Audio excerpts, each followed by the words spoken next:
हर घर तिरंगा अभियान के तहत हरियाणा के कुरुक्षेत्र में पहली राज्य स्तरीय प्रमुख तिरंगा यात्रा निकाली गई और इस तिरंगा रैली में खुद मुख्यमंत्री नायब सिंह सैनी शामिल हुए। यात्रा के दौरान वंदे मातरम और देशभक्ति के नारों से माहौल देशभक्तिमय हो गया। तिरंगा यात्रा में शामिल होने से पहले मुख्यमंत्री नायब सिंह सैनी ऐतिहासिक स्थाणु महादेव मंदिर पहुंचे।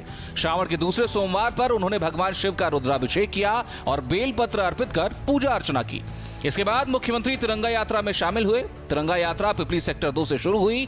यहां से यात्रा पुलिस लाइन, नया बस अड्डा और द्रोणाचार्य स्टेडियम मार्ग से होते हुए लघु सचिवालय परिसर पहुंची। इसके बाद यात्रा शहीदी स्मारक पर पहुंची, जहां मुख्यमंत्री समेत लोगों ने शहीदों को श्रद्धांजलि दी। यात्रा में बड़ी संख्या में लोग तिरंगा लेकर शामिल हुए। इस मौके पर सीएम सैनी ने कहा कि जब देश आजादी का अमृत महोत्सव मना रहा है, तब प्रधानमंत्री नरेंद्र मोदी ने देशवासियों से हर घर, हर प्रतिष्ठान और हर शिक्षण संस्थान पर तिरंगा फहराने का आह्वान किया था और आज प्रधानमंत्री का ये आह्वान जन आंदोलन बन चुका है।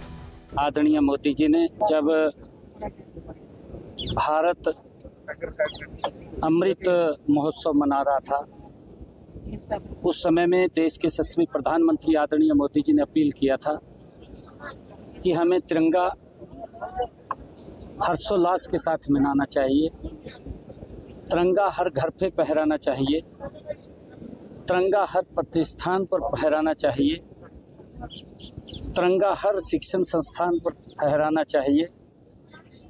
और आज हमारे लिए गर्व की बात है कि आदरणीय मोदी जी का जो आह्वान था, वो आह्वान आज एक जन आंदोलन बन चुका है। आज हर हृदय में तिरंगा है। उन राण बांकुरों को जिन्होंने इस भारत की आज़ादी में अपने आप को न्यौछावर किया है, उनको याद करने का, ये स्वतंत्रता का ये हम सब हर्षोल्लास के साथ मनाते हैं। ये बहुत ही हर व्यक्ति के लिए खुशी की बात है। सैनी ने कहा कि आज हर हृदय में तिरंगा है। देश की आजादी के लिए अपने प्राण न्यौछावर करने वाले रणबांकुरों को याद करना और स्वतंत्रता का पर्व हर्षोल्लास से मनाना गर्व की बात है। हर घर तिरंगा और वंदे मातरम को साथ लेकर चलना नई पीढ़ी को देश के गौरवशाली इतिहास और स्वतंत्रता संग्राम से जोड़ने का अवसर है। उन्होंने कहा कि यह सरकारी कार्यक्रम नहीं बल्कि जन भागीदारी का राष्ट्रीय उत्सव है।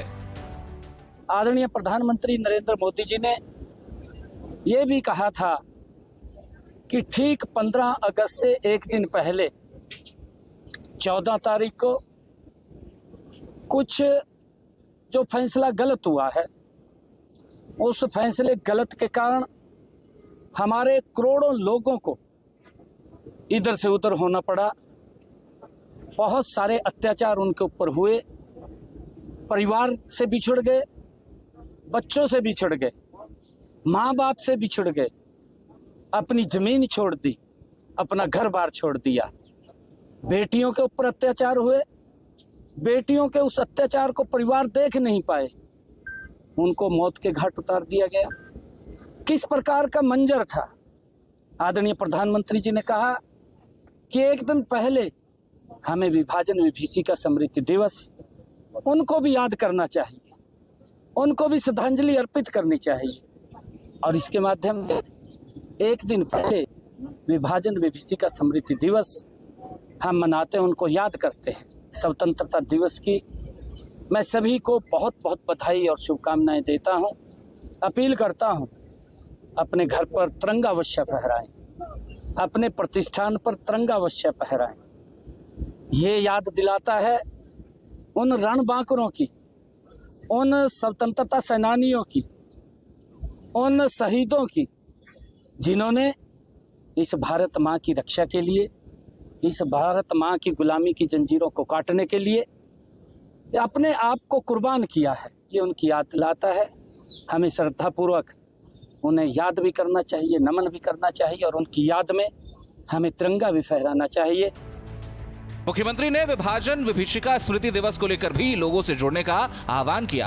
उन्होंने कहा कि विभाजन के दौरान करोड़ों लोगों को अपने घर, जमीन और कारोबार छोड़कर दूसरी जगह जाना पड़ा। परिवार बिछड़ गए और लोगों को अत्याचार का सामना करना पड़ा। उन्होंने कहा कि प्रधानमंत्री नरेंद्र मोदी के आह्वान पर 14 अगस्त को विभाजन विभीषिका स्मृति दिवस के रूप में उन लोगों को श्रद्धांजलि दी जाती है जिन्होंने विभाजन की त्रासदी में अपनी जान गंवाई। इस बार राज्य स्तरीय कार्यक्रम गुरुग्राम में 14 अगस्त को आयोजित किया जाएगा। प्रदेश के सभी जिलों में भी विभाजन विभीषिका से जुड़े कार्यक्रम होंगे।